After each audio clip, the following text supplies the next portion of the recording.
بسم اللہ والحمد للہ والصلاة والسلام علی رسول اللہ وعلی آلہ وصحبہ ومن والاه اما بعد۔ الملخص الفقہی کا درس جاری ہے اور ہم لوگ پہنچے ہیں باب فی بیان نواقض الوضوء، وضو کو توڑنے والی چیزوں کے بیان، وضو کون کون سی چیزوں سے ٹوٹ جاتا ہے اس کا بیان ہے۔ کون کون سی چیزوں سے وضو ٹوٹتا ہے؟ بعض چیزیں ہیں جو متفق علیہ ہیں، جس پہ اتفاق ہے اہل علم کا، اور بعض چیزیں ہیں جو مختلف فی ہیں، کچھ چیزیں ایسی ہیں جس میں اختلاف ہے اہل علم کا۔ شیخ کہتے ہیں عرفت مما سبق کیف یتم الوضوء بشروطہ وفروضہ وسننہ کما بینہ النبی صلی اللہ علیہ وسلم۔ تم نے جب یہ جان لیا کہ جو پہلے گزر چکا ہے اس سے، کہ کس طرح سے وضو پورا ہوتا ہے، کس طرح سے وضو پورا کرتے ہیں، اس کے شروط کیا ہیں، اس میں فرض کیا ہے، اس میں سنتیں کیا ہیں۔ وضو میں فرض کتنے ہیں؟ چلو، ارکان کتنے ہیں وضو کے؟ کتنے ارکان ہیں؟ یہاں سے جاتے ہیں تو کچھ آپ لوگ اٹھا کر کے بھی کتاب وغیرہ، کچھ نوٹس وغیرہ دیکھتے ہیں کہ نہیں دیکھتے ہیں؟ چلو 6 بتائے، تم بتاؤ کون کون سے ہیں؟ چلو نہیں پیچھے نہیں دیکھو، تم کو بول رہے ہیں۔ اس کے پہلے والے درس میں آئے تھے؟ اس کے پہلے تم تو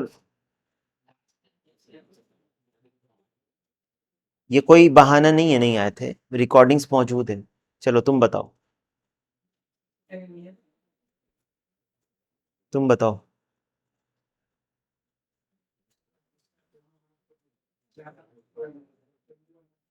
صحیح ہے،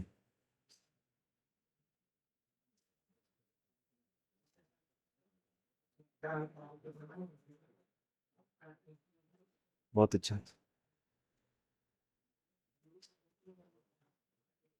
کس کے بولو، نہیں سنائی دی۔ چھٹا صحیح ہے، ترتیب اور موالات، بیچ میں وہ ایسا نہ ہو کہ آپ نے وضو کیا، کچھ وضو کو دھویا، اس کے بعد آپ چلے گئے کھانا کھانے، پھر باقی کو پورا کر رہے ہیں، یا کسی سے فون پہ بات کرنے لگے لمبی بات۔ تو یہ کیا ہے؟ یہ 6۔ اس کی کیا دلیل ہے؟ کون سی آیت؟ چلو آیت سنو۔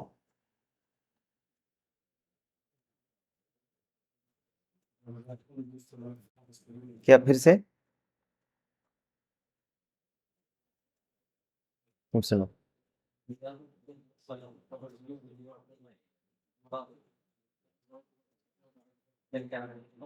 وَامْسَحُوا ہاں ہاں،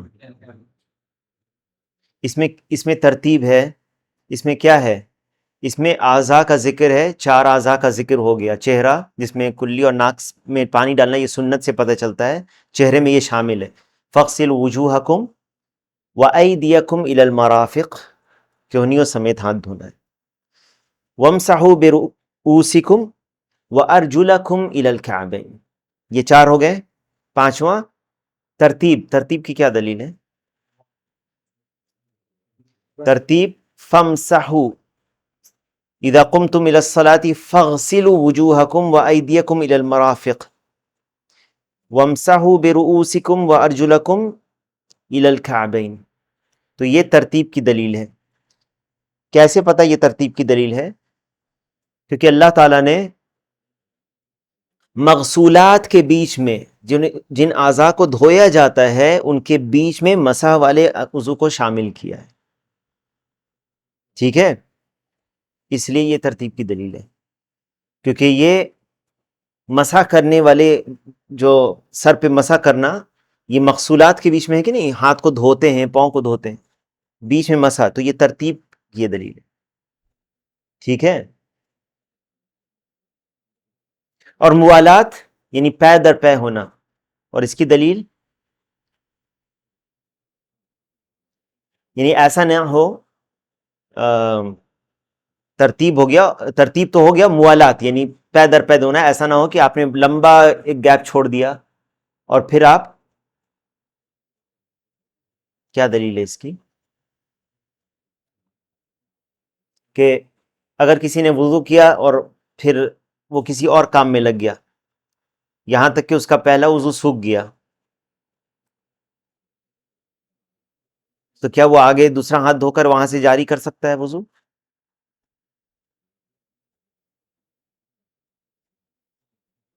کیا دلیل ہے اس کی؟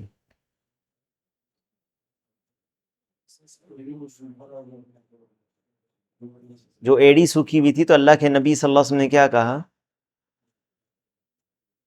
ویل للعقاب من النار. تو صحابہ جو دھو رہے تھے اس وقت، وضو کر رہے تھے، تو وضو تو کر لیا اس وقت، نبی صلی اللہ علیہ وسلم نے تنبیہ کی ان کو اور انہوں نے پورا کر لیا اس کو.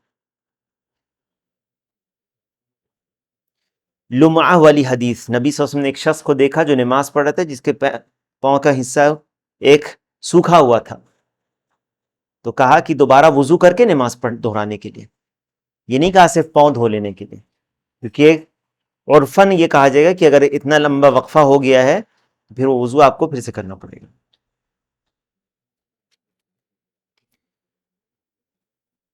ٹھیک ہے،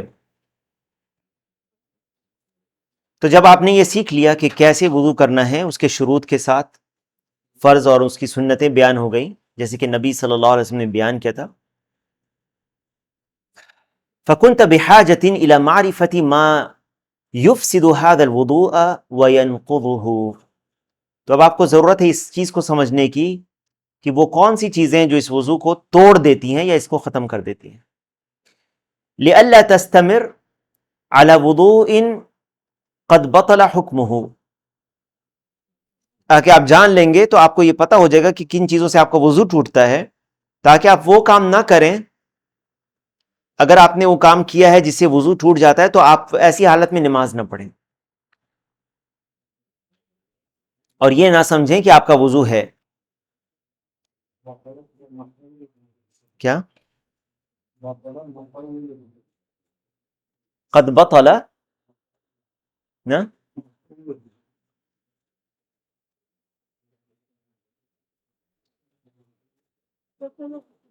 حکم ہو، ٹھیک تو ہے. اچھا مفعول ٹھیک ہے.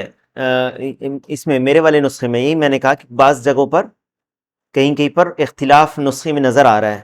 ٹھیک ہے، یعنی اس کا معنی یہ ہے کہ آپ نے کوئی ایسی عبادت کر لی کہ جس میں آپ کو وضو سے آپ کو عبادت کرنی ہے اور آپ جانتے نہیں کہ ان چیزوں سے وضو ٹوٹتا ہے، تو آپ کی وہ عبادت جو ہے صحیح نہیں ہوگی. فَعْلَمْ أَيُّهَا الْمُسْلِمْ أَنَّ لِلْوُضُوءِ مُفْسِدَاتٍ لَا يَبْقَى مَعَ وَاحِدٍ مِّنْهُمَا لَهُ تَأْثِيرٌ. جان لیں کہ وضو کے کچھ مفسدات ہیں، مفسدات الوضو جس سے وضو ٹوٹ جاتا ہے، ان میں سے کوئی ایک بھی اگر ہو گیا تو وضو باقی نہیں رہے گا. فَيَحْتَاجُ إِلَى اسْتِئْنَافِهِ مِنْ جَدِيدٍ. تو ضرورت پڑے گی وضو کو پھر سے شروع سے کرنے کی.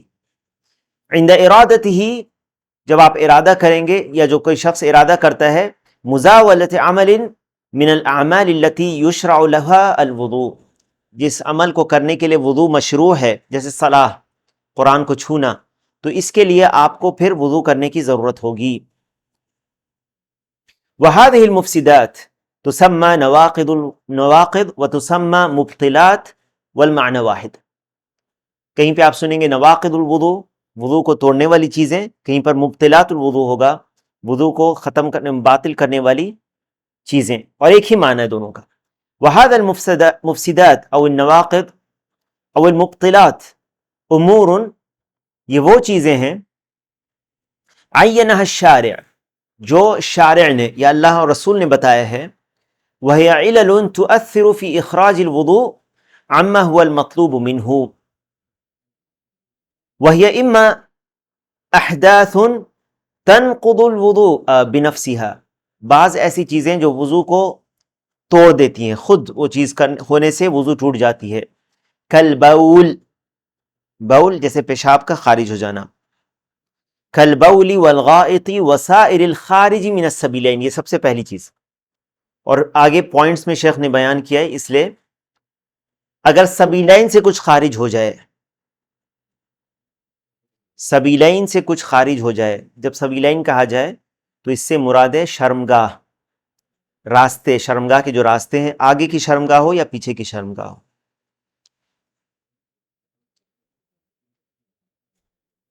اگر اس سے کچھ خارج ہو جائے تو وضو ٹوٹ جائے گا، چاہے وہ نجس ہو یا طاہر ہو، چاہے وہ چیز خود نجس ہو یا خود بنفسی ہی طاہر ہو، اس سے وضو ٹوٹ جائے گا. وَإِمَّا أَسْبَابٌ لِلْأَحْدَاثِ بِحَيْثُ إِذَا وَقَعَتْ، یا کوئی چیز ایسی جو واقع ہو جائیں، تکون مظنة لحصول الاحداث، یا کوئی ایسی چیز واقع ہو جائے جس پر وضو ٹوٹنے کا گمان ہو، یا جس سے وضو ٹوٹنے کا غالب گمان ہو. مثال کے طور پر سو جانا یا عقل کا چلے جانا. تو نیند کی حالت میں اگر کچھ خارج ہوا ہے تو انسان کو کبھی محسوس نہیں بھی ہوتا ہے نا. تو نیند کی حالت یا عقل کا چلے جانا. اور تغطیت ہی بالنوم او الاغماء والجنون، یا بے ہوش ہو جانا یا جنون کا ہو جانا، پاگل پن آ جانا، وقتی طور پر جنون آ جانا. فإن زائل العقل لا يحس بما يحصل منه، کیونکہ عقل کا زائل ہونے سے انسان کو محسوس نہیں ہوتا. فأقیمت المظنة مقام الحدث، تو جس چیز کا گمان ہے نا کہ اس سے وضو ٹوٹ جائے، یہ حدث کے قائم مقام ہو گیا. یعنی کہ انسان اگر سوتا ہے اور اس کے پیٹ سے ہوا خارج ہو گئی مثال کے طور پر، تو کیا اسے یاد ہوتا ہے؟ اس بات نہیں یاد ہوتی اگر وہ گہری نیند میں ہے. تو اگر وہ گہری نیند میں ہے یا ایسی نیند ہے کہ اب اسے یاد نہیں ہے کوئی بات، تو پھر ہو سکتا ہے کہ اس کا وضو ٹوٹ گیا ہو. تو یہ حدث جو ہے یہ اس کا گمان ہے کہ یہ حدث واقع ہوا ہو، اسی لیے آدمی جب سو جاتا ہے تو اس کا وضو ٹوٹ جاتا ہے. تو ایک وہ چیز جو اصل وضو کو توڑ دیتی ہے جو معلوم ہے، اور ایک وہ چیز جو جس سے عقل زائل ہو جاتی ہے یا انسان سو جاتا ہے جسے وہ محسوس نہیں کرتا کہ اس کا وضو کب ٹوٹا یا کب نہیں ٹوٹا. وَإِلَيْكَ بِيَانُ ذَلِكَ بِالتَّفْصِيل، اب تفصیل سے شیخ بیان کرتے ہیں. پہلا ہے الخارج من السبیلین ای من مخرج البول والغائط. جیسے ابھی بیان ہوا کہ السبیلین جب کہا جائے اس سے مراد یہاں پر کیا ہے کہ شرمگاہ کے جو راستے ہیں، چاہے وہ آگے کی شرمگاہ ہو، پیشاب یا پیخانے کا راستہ، اس سے اگر کوئی خارج ہوتی ہے کوئی چیز. والخارج من السبیل اما ان یکون بولا او منیا او مذیا او دم استحاضہ او غائطا او ریحا. جو خارج ہونے والی چیزیں ہیں وہ کیا کیا ہو سکتی ہیں؟ یا تو وہ پیشاب ہو سکتا ہے، یا منی ہو سکتا ہے، یا مذی ہو سکتا ہے، یا استحاضہ کا خون ہو سکتا ہے. یہ چار چیزیں آگے کی شرمگاہ سے خارج ہوتی ہیں: پیشاب، منی، مذی، یہ مردوں میں، اور دم استحاضہ عورتوں میں، استحاضہ کا خون. یہ چار چیزیں اگر خارج ہوتی ہیں تو وضو ٹوٹ جاتا ہے. یا غائطن اور ریحن، یا پیخانہ یا ہوا اگر خارج ہو گئی تو اس سے وضو ٹوٹ جائے گا. فإن كان الخارج بولا أو غائطا فهو ناقض للوضوء بالنص والإجماع. اگر خارج ہونے والی چیز پیشاب یا پیخانہ ہے تو یہ وضو کو توڑ دیتی ہے، اس پر نص اور اجماع ہے. نص یعنی قرآن اور سنت سے ثابت ہے، اور اجماع ہے امت کا. قال تعالی فی موجبات الوضوء، وضو کو واجب کرنے والی چیزوں کا ذکر کرتے ہوئے اللہ تعالیٰ کا فرمان ہے: او جاء احد منکم من الغائط، یا تم میں سے کوئی غائط سے آیا ہو. وَإِن كَانَ مَنِيًّا أَوْ مَذِيًّا، فهو ينقض الوضوء بدلالة الاحاديث الصحیحہ. اگر یہ منی یا مذی ہو، منی اور مذی میں فرق کیا ہے؟ منی طاہر ہے اور مذی نجس ہے. مذی کے نجاست پر اتفاق ہے لیکن منی کے طہارت پر اختلاف ہے، اور راجح قول یہی ہے، اہل علم کے نزدیک جو راجح قول اور شیخ کے نزدیک بھی یہی ہے کہ منی طاہر ہے. منی وہ پانی جو مرد کی شرمگاہ سے خارج ہوتا ہے جس سے بچہ تولد ہوتا ہے یا بچے کی یہ ہوتا ہے، بنتا ہے. اور یہ ناقض الوضوء، اور ناقض اگر وہ شہوت سے خارج ہوتا ہے تو یہ اس سے غسل واجب ہوتا ہے، نہانا واجب ہوتا ہے. تو ان کان منیا او مذیا فهو ينقض الوضوء، یہ وضو کو توڑ دیتا ہے. اور اگر شہوت کی وجہ سے نہیں ہے، بیماری کی وجہ سے یا کسی اور وجہ سے ہے، بیماری کی وجہ سے اگر مثال کے طور پر، تو صرف وضو ٹوٹے گا، اس سے وضو ٹوٹے گا. فهو ينقض الوضوء بدلالة الاحاديث الصحیحہ، کیونکہ صحیح احادیث سے یہ پتہ چلتا ہے. وحكى الاجماع على ذلك ابن المنذر وغیرہ، ابن المنذر وغیرہ نے اس پر اجماع نقل کیا ہے. خارج ہونے والی چیزوں میں جو نجس ہیں یا اگر وہ طاہر ہیں، جیسے منی طاہر ہے اور باقی جو چیزیں نکل رہی ہیں وہ نجس ہیں پیشاب کے راستے سے، تو وضو کرنا ضروری ہے. الا یہ کہ غسل کے باب میں ہم لوگ آگے پڑھیں گے کہ کب غسل واجب ہوتا ہے. وَكَذَا يَنْقُضُ خروج دم الاستحاضہ، اسی طرح سے استحاضہ کا خون خارج ہونے سے وضو ٹوٹ جاتا ہے. یہ دم استحاضہ کیا ہوتا ہے؟ یہ حیض نہیں ہے. حیض اور استحاضہ میں فرق ہے. حیض کی حالت میں عورتوں کو نماز اور روزہ سے کرنا حرام ہے، جائز نہیں ہے. لیکن استحاضہ کی حالت ایسی نہیں ہے. استحاضہ کی حالت بیماری کی حالت ہوتی ہے، جب عورت کے رحم سے کسی بیماری کی وجہ سے، جیسے پالپ وغیرہ ہو گیا، اس کی وجہ سے جو خون جاری ہوتا ہے حیض کے دنوں کے علاوہ، اسے کہتے ہیں استحاضہ. اور استحاضہ کی وجہ سے نماز اور روزہ نہیں چھوڑا جاتا، کیونکہ دونوں کے حکم میں فرق ہے. اس لیے اس بات کو اچھی طرح سمجھ لیں کہ استحاضہ حیض نہیں ہے. جو نماز اور روزے سے جب منع ہوتا ہے وہ حیض کی وجہ سے ہوتا ہے، استحاضہ کی وجہ سے نہیں. اور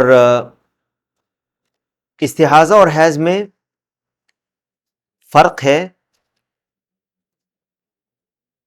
جو آگے ہم لوگ پڑھیں گے انشاءاللہ. شیخ نے آگے بیان کیا.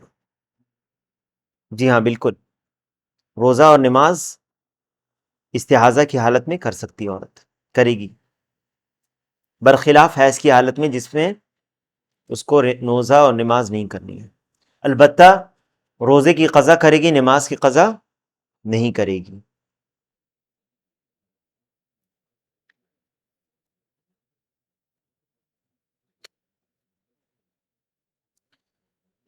اور یہ وہو دم فاسد لا دم حید، لحدیث فاطمہ بنت ابی حبیش انہا کانت تستحاض. حدیث فاطمہ بنت ابی حبیش کی روایت سے ہے، اور کئی صحابیہ سے یہ پتہ چلتا ہے کہ ان کو استحاضہ کی بیماری تھی، اور اللہ کے نبی صلی اللہ علیہ وسلم نے ان کے لیے الگ حکم بیان کیا تھا جو حیض کے حکم سے مختلف ہے. تو نبی صلی اللہ علیہ وسلم نے ان کو کہا تھا فتوضئی وصلی فانما هو عرق، وضو کرو، نماز پڑھو، کیونکہ یہ ایک رگ کی وجہ سے ہے، یہ جو خون آ رہا ہے فَإِنَّمَا هُوَ دم عرق، اس میرے نسخے میں دم عرق ہے نا، یہ ایک رگ کا خون ہے، اور آپ کے نسخے میں دم کا لفظ نہیں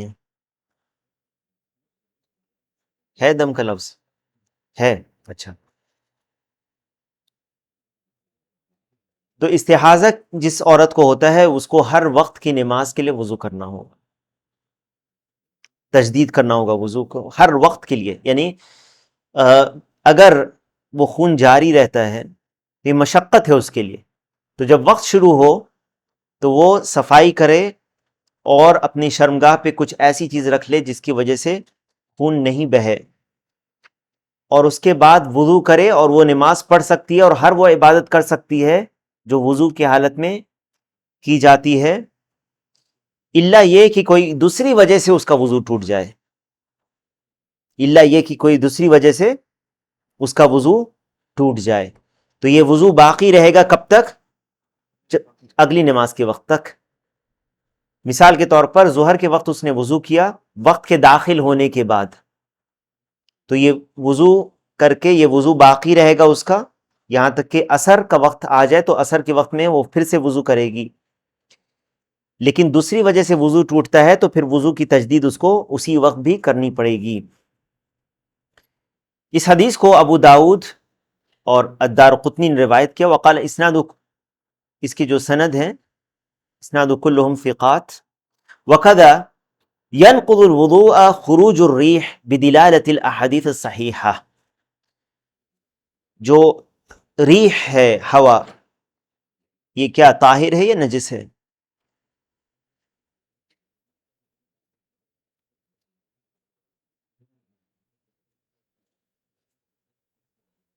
اسی لیے کسی چیز کے لگنے پر اس ریح کو کپڑے دھونے کا حکم نہیں ہے، سمجھ میں آ رہی ہے بات؟ تو وضو ٹوٹ جاتا ہے اور کس چیز سے؟ ہوا کے خارج ہونے سے، جیسے کہ صحیح حدیث سے ہے اور یہ اجماع بھی ہے اس پر، قال صلی اللہ علیہ وسلم لا يقبل اللہ صلاة احدکم اذا احدث حتى يتوضأ، اللہ تعالیٰ تمہارے میں سے کسی کی نماز قبول نہیں کرتا اس وقت تک جب تک وہ وضو نہ کر لے، جب اس کا وضو ٹوٹتا ہے۔ اذا احدث، حدث کس کو کہتے ہیں؟ پیٹ سے ہوا خارج ہونا، اور بھی چیزیں ہیں جو حدث ہوتی۔ وقال صلی اللہ علیہ وسلم فی من شک، یہ دلیل دیکھو، وقال صلی اللہ علیہ وسلم، اللہ کے نبی صلی اللہ علیہ وسلم نے کہا اس شخص سے جس کو شک ہو گیا تھا، هل خرج منہ ریح او لا، کہ اس سے کوئی ہوا خارج ہوئی ہے یا نہیں، تو اللہ کے نبی صلی اللہ علیہ وسلم نے کیا کہا؟ لا ينصرف حتى يسمع صوتا او یجد ریحا، وہ نہیں نماز کو توڑے، نماز کے حالت میں کسی شخص کو یہ محسوس ہوا کہ اس کا وضو ٹوٹ گیا ہے، تو یہ پتہ نہیں، اسے شک ہوتا ہے، ایک ہے کہ یقین ہو جانا، ایک یقین ہو جاتا ہے کہ اس کا وضو ٹوٹ گیا ہے تو اس کا وضو ٹوٹ گیا ہے، لیکن شک ہے، اس کے پیٹ میں کچھ حرکت محسوس ہوئی، تو کیا اس کا وضو ٹوٹ گیا یا نہیں ٹوٹا؟ تو اللہ کے نبی صلی اللہ علیہ وسلم نے اس تعلق سے بیان کیا کہ نماز سے وہ نہ پھرے جب تک آواز نہ سن لے یا بو نہ پالے۔ اس سے کیا پتہ چلا کہ شک پر آپ کو نہیں نماز کو توڑنی ہے، اور اسی سے فقہا ایک قاعدہ ذکر کرتے ہیں کہ اصل حالت کیا تھی؟ طہارت کی تھی، یقین تھا، الیقین لا یزول بالشک، یقین زائل نہیں ہوتا شک سے۔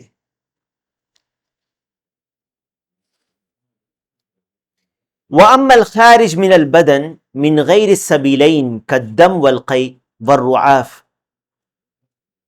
رہا سبیلین کے علاوہ کچھ خارج ہونا جسم سے، جسے خون کا خارج ہونا، یا قے ہو جانا، قے جو انسان کے پیٹ سے کچھ چیزیں منہ کے ذریعے نکل جاتی ہیں، والرعاف رعاف کہتے ہیں ناک کے جو رگ ہے وہ پھٹ جانا اور خون جاری ہونا. فموضع خلاف بین اہل العلم، اہل علم کے بیچ میں اس میں اختلاف ہے کہ کیا اس سے وضو باقی ہے یا وضو ٹوٹ جائے گا. علی قولین، اس میں دو قول ہیں اہل علم کے. والراجح انہ لا ينقض، راجح قول یہ ہے شیخ کے نزدیک. دیکھو راجح قول یہ ہے کہ یہ وضو نہیں ٹوٹتا اس سے. یعنی اگر مثال کے طور پر جسم سے خون نکل گیا یا قے آ گئی یا ناک سے نکسیر پھٹ گئی تو راجح قول شیخ کے نزدیک یہ وضو نہیں ٹوٹتا. لیکن بعض اہل علم کے نزدیک اس سے وضو ٹوٹ جاتا ہے، خاص کر اگر خون بہت زیادہ نکل جائے، جیسے کہ ابن عباس رضی اللہ عنہما نے کہا، ان سے ملتا ہے، بعض آثار سے ثابت ہے. اور اسی طرح قے اور ناک سے بہت زیادہ اگر خون گر جائے تب بعض اہل علم کہتے ہیں کہ وہ پھر سے وضو کرے. شیخ کہتے ہیں لیکن لو توضأ خروجا من الخلاف لکان احسن، اگر وہ اختلاف سے بچنے کے لیے وضو کر لیتا ہے تو یہ بہتر ہے، وضو کر لیتا ہے تو یہ بہتر ہے. اس کا کیا معنی ہے؟ یہاں پر اختلاف، قوی اختلاف ہے اہل علم کے بیچ میں ان مسائل میں، ہے نا. اس سے کیا پتہ چلتا ہے؟ قوی اختلاف ہے اہل علم کے بیچ میں ان مسائل میں. کیا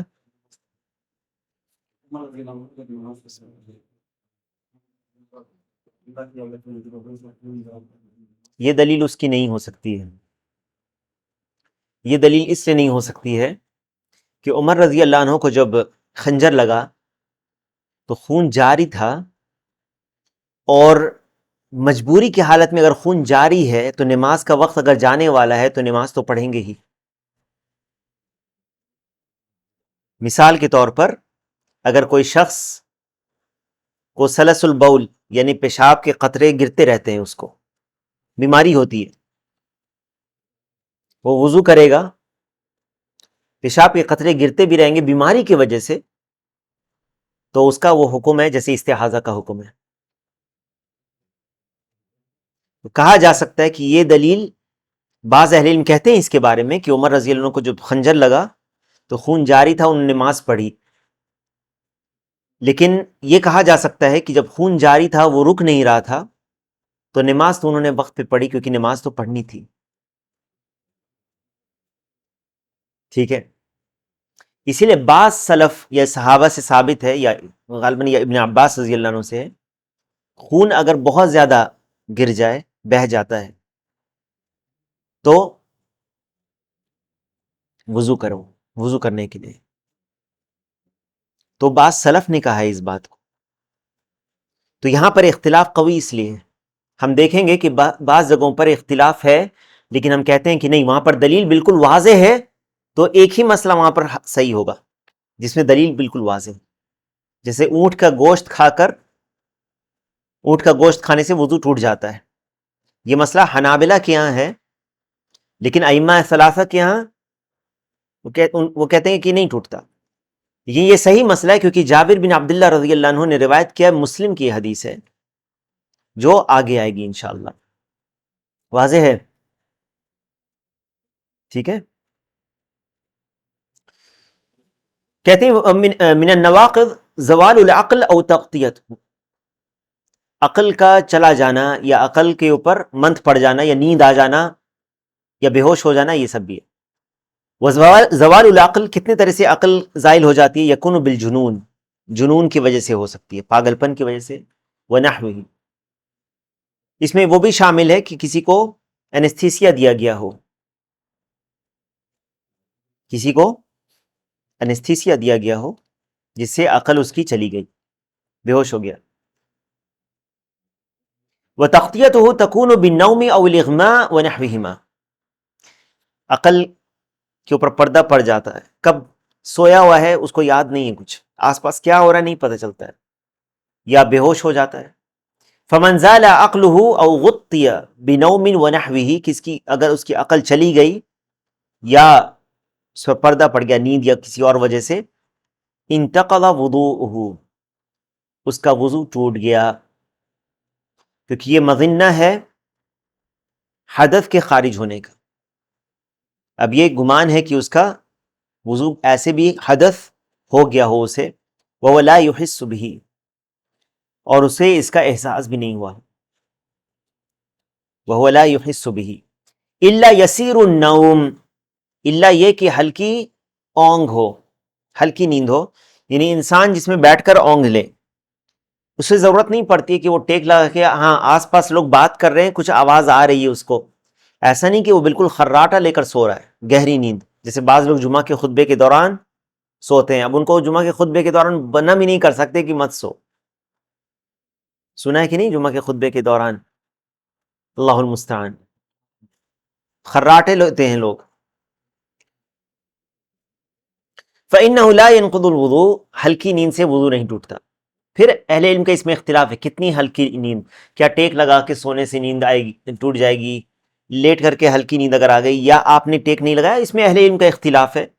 تو ہلکی نیند سے نہیں ٹوٹتا ہے، ہلکی نیند سے یا اونگ سے نہیں ٹوٹتا، کیونکہ بعض صحابہ مسجد نبوی میں نبی صلی اللہ علیہ وسلم کے کا انتظار کرتے تھے عشاء کے وقت، اور اونگتے بھی تھے، لیکن پھر اسی حالت میں اٹھ کر نماز پڑھنے لگتے تھے۔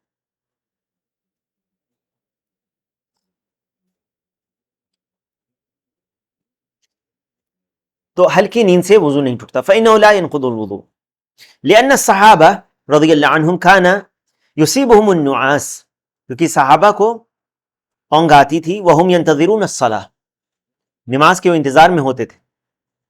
وإنما ينقضه النوم المستغرق، وإنما ينقضه النوم المستغرق، ایسی نیند جو بالکل گہری ہو، اس سے وضو ٹوٹ جاتا ہے۔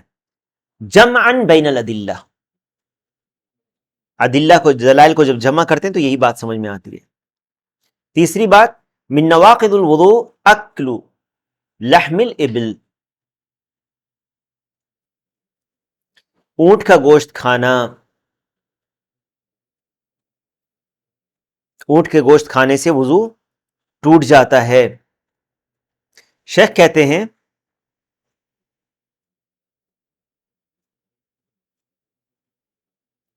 کہ سواء کان قلیلا او کثیرا، چاہے وہ تھوڑا ہو یا زیادہ ہو، چاہے وہ تھوڑا اونٹ کا گوشت کھایا ہو یا زیادہ کھایا ہو، اس اونٹ کے گوشت میں، اس اونٹ کے گوشت کے تعلق سے جو ہے، یعنی اونٹ کا گوشت آپ نے کھایا ہو، اس سے وہ باہر ہو گیا اونٹ کا دودھ، تو جس نے اونٹ کا دودھ پیا ہے اس کا وضو باقی ہے، سمجھ گئے؟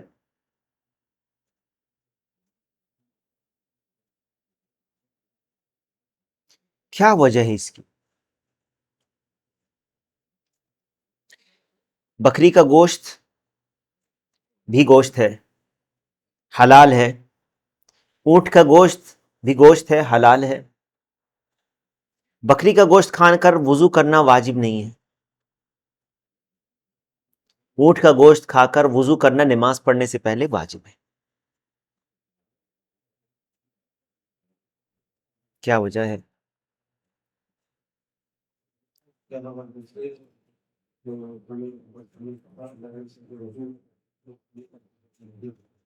وہی تو بات بتا رہا ہوں میں، یہی تو وجہ ہے کہ اونٹ کا گوشت کھا کر وضو کرنا۔ اچھا ٹھیک ہے، کوئی شخص اگر، پہلے یہ حکم تھا کہ آگ پر پکی ہوئی چیزیں کھا کر کھانے کے بعد وضو کرنا تھا، یہ حکم منسوخ ہو گیا، آگ پر پکی ہوئی چیزیں کھا کر وضو کرنا پہلے واجب تھا، اب منسوخ ہو گیا۔ بعض اہل علم کہتے ہیں کہ ابھی یہ سنت ہے، بکری کا گوشت کھا کر وضو کرنا سنت ہے، اونٹ کا گوشت کھا کر وضو کرنا نماز پڑھنے سے پہلے واجب ہے۔ کیا دلیل ہے اس کی؟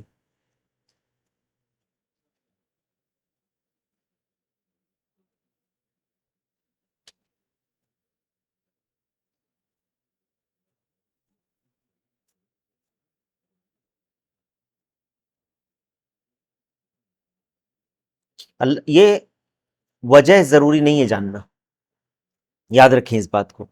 جس چیز کی علت یا وجہ ضروری اگر ہو تو اگر حدیث میں بیان ہوئی ہے تو ہم بیان کریں گے اس کو.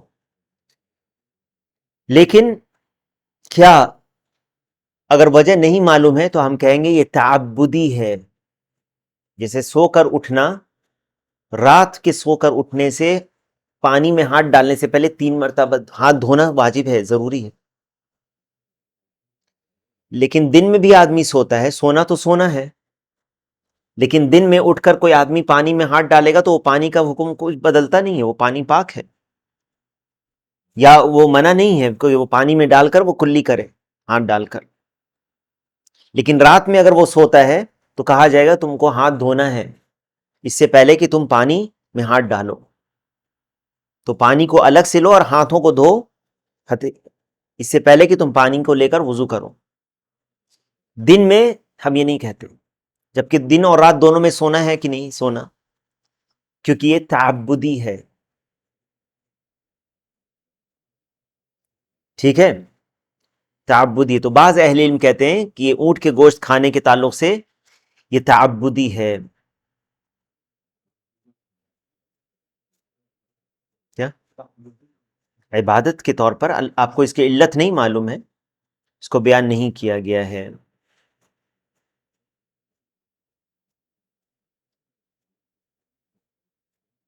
کیونکہ جس کی حکمت اور علت معلوم نہیں ہو وہ تعبدی ہے، یہ عبادت ہے.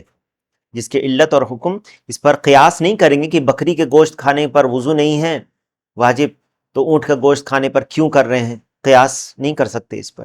اس لیے یہ حکم یہ تعبدی ہے.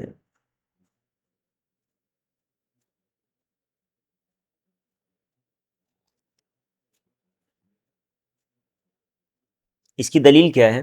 شیخ نے ذکر کیا ہے حدیث میں دلیل، اس نسخے میں دلیل ہے، اس میں نہیں ہے دلیل. اس نسخے میں دلیل نہیں ذکر کیا ہے، تمہارے نسخے میں ہے دلیل؟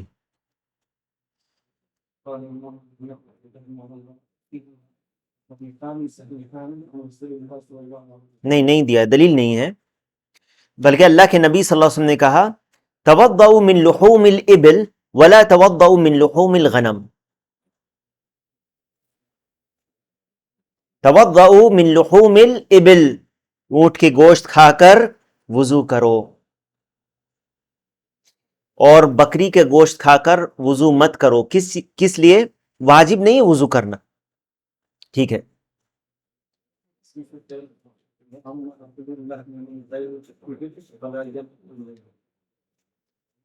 یہ تو شیخ نے کہا ہے نا، یہ تو شیخ نے لکھا ہے اس چیز کو، یہ بات نہیں ہو رہی. میں نے دلیل پوچھا ہے، دلیل قرآن و سنت حدیث ہوتی ہے. ہاں تو میں نے حدیث بیان کی، اسے آپ نوٹ کر لیں. اور اسی طرح مسلم نے جابر سے رضی اللہ عنہ سے روایت کیا ہے.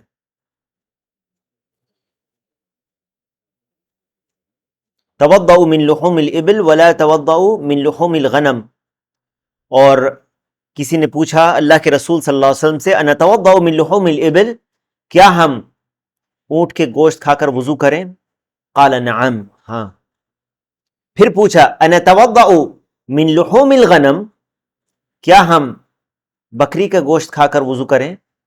تو اللہ کے نبی صلی اللہ علیہ وسلم نے کہا ان شئت، اگر چاہو. اس سے اہل علم نے کہا کہ یہ بکری کا گوشت کھا کر وضو کرنا سنت ہے.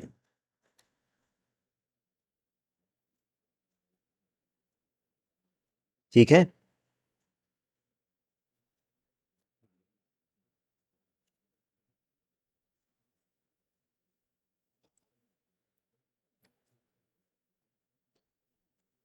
اچھا. کسی نے اونٹ کا شوربہ پیا ہے،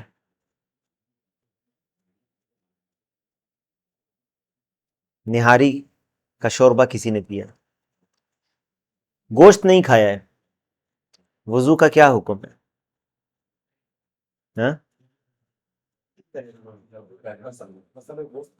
کیونکہ جب یہ بات کہی گئی اہل علم نے کہا کہ تعبدی ہے تو اس کو دوسرے پر قیاس، اس کے شوربے پر قیاس نہیں کریں گے. واضح ہے. اونٹ کا گوشت تھوڑا ہی سا آپ نے ایک ٹکڑا ہی کھایا ہو، آپ کا وضو ٹوٹ جائے گا. سمجھ گئے؟ اس کے شوربہ اور اس کے دودھ سے نہیں.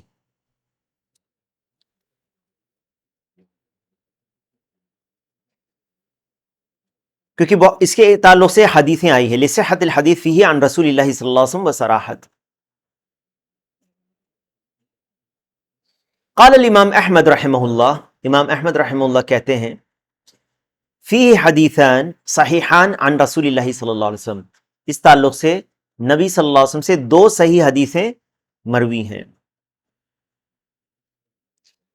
وَأَمَّا أَكْلُ اللَّحْمِ مِنْ غَيْرِ الْإِبِلِ وَأَمَّا أَكْلُ اللَّحْمِ مِنْ غَيْرِ الْإِبِلِ، رہا اونٹ کے علاوہ کوئی اور گوشت کھانے کے تعلق سے، فَلَا يَنْقُضُ الْوُضُوء، اس سے وضو نہیں ٹوٹتا.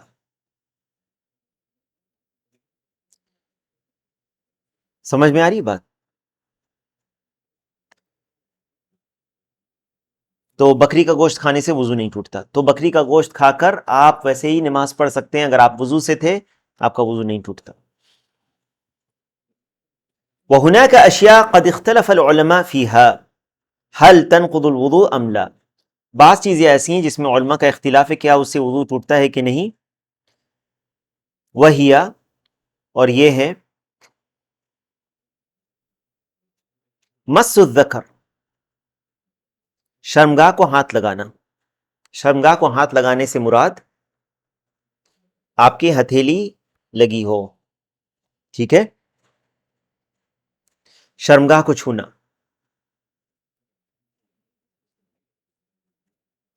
یعنی بغیر حائل کے، بغیر حائل کے، خود اپنا یا دوسرے کا.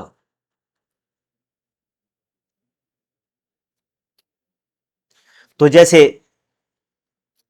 چھوٹے بچے کو صفائی کرنے کے وقت، چھوٹے بچے کی ماں جب صفائی کرتی ہے تو اس کا ہاتھ شرمگاہ سے بچے کے لگتا ہے تو اس کا وضو ٹوٹ جائے گا اگر کوئی حائل نہیں ہے بیچ میں. تو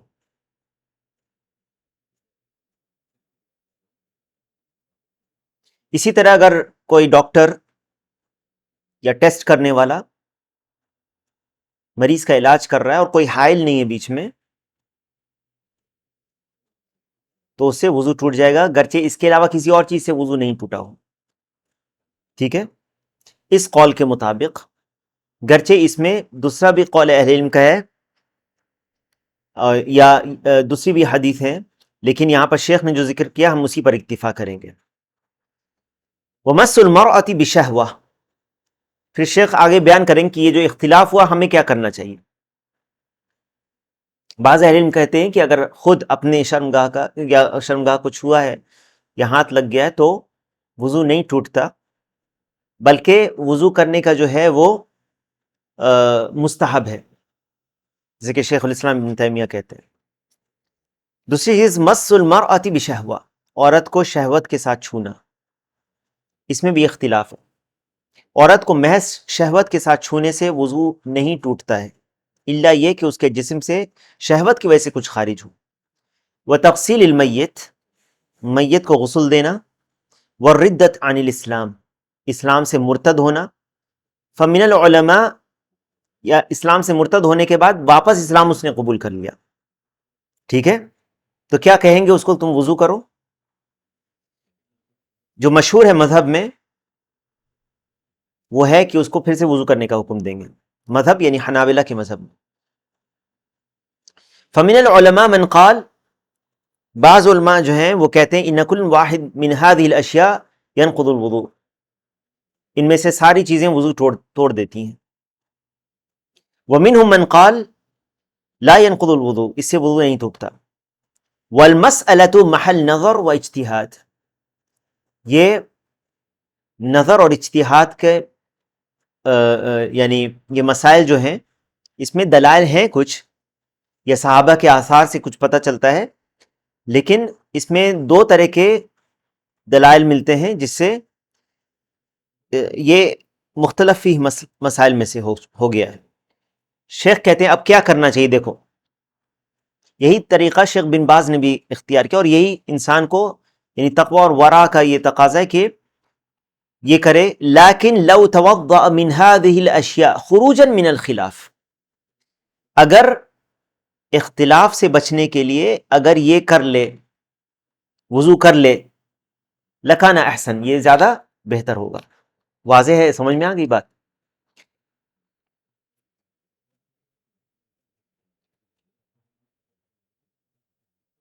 شیخ نے یہاں پر اوپر جو مسئلہ بیان کیا اس کے پہلے وضو توڑنے کی جو چیزیں ہیں اس میں اونٹ کا گوشت کھانے کے تعلق سے ذکر کیا، اور جزمن یہ کیا کہ ان سے وضو ٹوٹ جاتا ہے. گرچہ بعض اہل علم کہتے ہیں یہ مسئلہ اس میں اختلاف ہے، لیکن چونکہ صحیح حدیث موجود ہے اس لیے اب ہم یہ نہیں کہیں گے. ہم کیا کہیں گے؟ اس کا جو اس سے جو اختلاف کر رہا ہے وہ اختلاف ضعیف ہے نا، کیونکہ صحیح حدیث جب آ گئی تو ہم حدیث سے لے لیں گے. اس کے بعد کہتے ہیں شیخ هذا وقد بقیت مسئلة مهمة تتعلق بهذا الموضوع وهي، اب ایک اہم مسئلہ رہ جاتا ہے اس میں، اس موضوع سے جس کا تعلق ہے، وهي من تيقن الطهارة ثم شك في حصول ناقض من نواقضها، جس کو یقین ہے کہ اس نے طہارت اختیار کی، وضو کر لیا ہے، پھر اس کو شک ہو رہا ہے کہ کیا اس کا وضو ٹوٹا یا نہیں. ماذا يفعل، کیا کرے گا وہ؟ شیخ کہتے ہیں لقد ثبت عن رسول اللہ صلی اللہ علیہ وسلم فی الحدیث الذي رواه مسلم عن ابی ہریرہ رضی اللہ عنہ ان رسول اللہ صلی اللہ علیہ وسلم قال، صحیح مسلم میں یہ ثابت ہے حدیث رسول اللہ صلی اللہ علیہ وسلم سے کہ آپ نے فرمایا اذا وجد احدکم فی بطنہ شیئا، تم میں سے اگر کوئی اپنے پیٹ میں کچھ پائے، حرکت وغیرہ ہے نا، فاشکل علیہ اخرج منہ شیء ام لا، تو اس پر اشکال یہ ہو کہ کیا اس کے پیٹ سے کچھ خارج ہوا ہے کہ نہیں، فلا یخرج من المسجد، تو وہ مسجد سے نہیں نکلے، حتی یسمع صوتا او یجد ریحا، یہاں تک کہ وہ آواز نہ سن لے اور یا بو نہ پالے. دیکھو یہ شک کے دروازے کو بند کرنے کے لیے، اسی لیے شک کے پیچھے اگر تم پڑتے رہو گے، استرسال کرتے رہو گے شک کے پیچھے، تو ہر چیز میں شک ہوگا، اسی لیے وہاں پر رک جاؤ. فدل هذا الحديث الشريف وما جاء بمعناه على أن المسلم إذا تيقن الطهارة وشك في انتقاضها، اس حدیث سے یہ پتہ چلتا ہے کہ مسلمان کو اگر یقین ہو طہارت کا اور وضو کے ٹوٹنے کا شک ہو، انه يبقى على الطهارة، وہ طہارت پر باقی رہے گا، لأنها الاصل، کیونکہ یہ اصل ہے، ولأنها متيقنة وحصول الناقض مشکوک فیہ، اس کا یقین ہے اس کو، اور ناقض کے بارے میں اس کو شک ہے. والیقین لا یزول بالشک، دیکھو یہ قاعدہ، والیقین لا یزول بالشک، یقین شک سے زائل نہیں ہوتا. اس کے برعکس یقین ہے کہ اس نے وضو نہیں کیا ہے، لیکن شک ہے کہ کیا اس نے وضو کیا بھی ہے، شک ہے وضو کرنے پر، لیکن یقین ہے کہ وضو اس کو یاد نہیں آ رہا ہے، تو اصل کیا ہے، وہ وضو نہیں ہے اس کا. سمجھ گئے؟ یہ یقین ہے کہ اس کا وضو ٹوٹا تھا، لیکن شک ہے کیا اس نے وضو کیا تھا کہ نہیں. تو یقین کیا ہے، اس کا وضو ٹوٹا تھا، تو اصل کیا ہے کہ نہیں ہے وضو. وَهَذِهِ قَاعِدَةٌ عَظِيمَةٌ عَامَّةٌ فِي جَمِيعِ الْأَشْيَاءِ، یہ بہت اہم قواعد میں سے، اور انشاءاللہ کبھی موقع ملا تو ایک خاص پروگرام ہوگا، القواعد الکبریٰ یا القواعد الخمس، 5 بڑے قاعدے جو اصول الفقہ سے اس کا تعلق ہے، وہ کبھی انشاءاللہ کیا جائے گا. اس کے تحت بہت سارے مسائل آئیں گے، بہت ساری مثال آ سکتی ہیں اس کے تحت. وَهَذِهِ قَاعِدَةٌ عَظِيمَةٌ عَامَّةٌ فِي جَمِيعِ الْأَشْيَاءِ، بہت ساری چیزوں میں یہ قاعدہ جاری ہوگا، انہا تبقى على اصولها حتى يتيقن خلافها، یہاں تک کہ اس کے برخلاف کوئی چیز ظاہر نہ ہو جائے. وكذلك العكس، اسی کے برعکس بھی صحیح ہے. فإذا تيقن الحدث وشك في الطهارة، یقین ہے کہ وضو ٹوٹ گیا تھا اور شک ہے اس بات پر کہ طہارت اختیار کی تھی کہ نہیں، فإنه يتوضأ، تو وہ کیا کرے گا؟ وضو کرے گا. لأن الأصل بقاء لأن الأصل بقاء الحدث، اصل کیا ہے؟ کہ وہ اس کے حدث جو ہے وہ باقی ہے.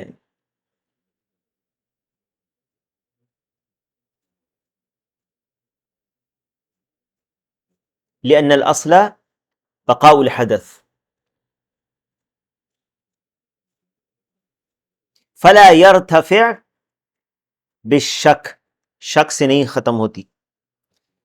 آخر میں شیخ کہتے ہیں اخی المسلم، اے مسلمان بھائی، علیک بالمحافظت علی الطہارۃ للصلاۃ، اپنے طہارت کا خیال رکھیں، حفاظت کریں صلاح کے لیے. والاہتمام بها، اس کا اہتمام کریں. لأنها لا تصح صلاۃ بدون طہور، کیونکہ بغیر طہارت کے صلاۃ صحیح نہیں ہے، نماز صحیح نہیں ہے.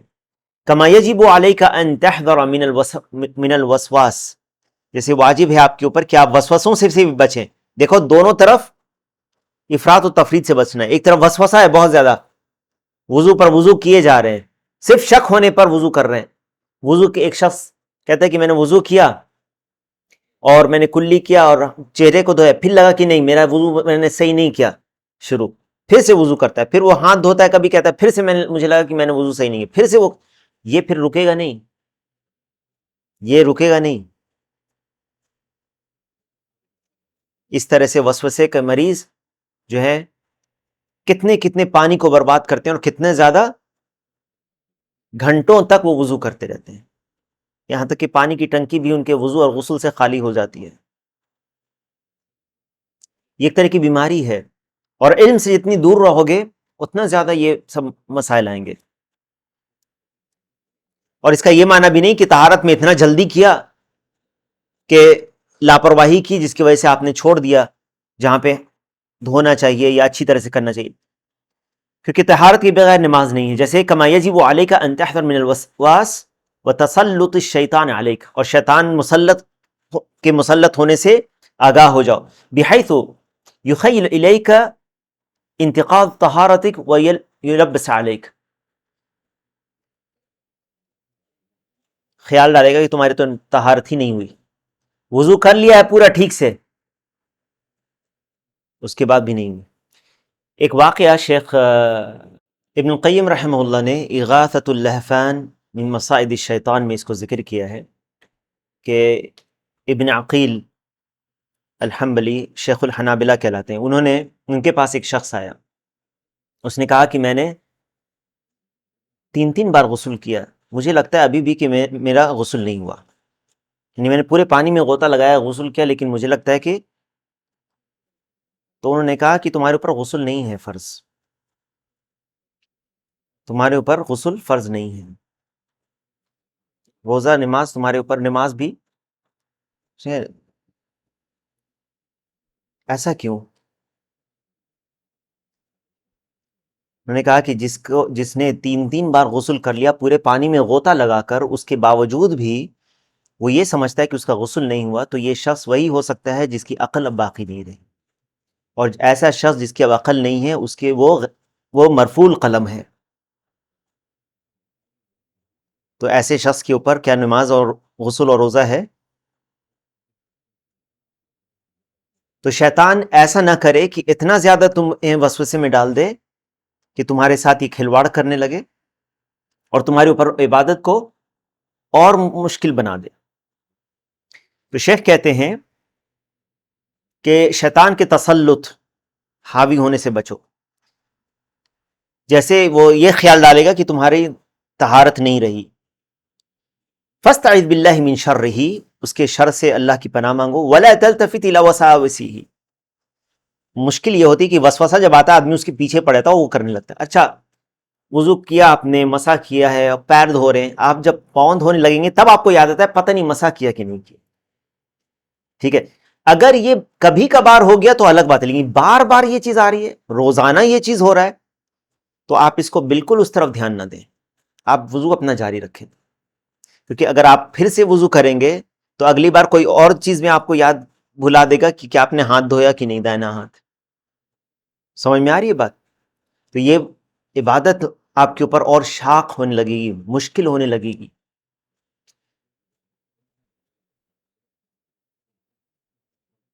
وَاهْتَمْ أَيْضًا بِطَهَارَةِ ثِيَابِكَ مِنَ النَّجَاسَةِ، اور نجاست سے اپنے کپڑے کو پاک رکھیں، بچائیں.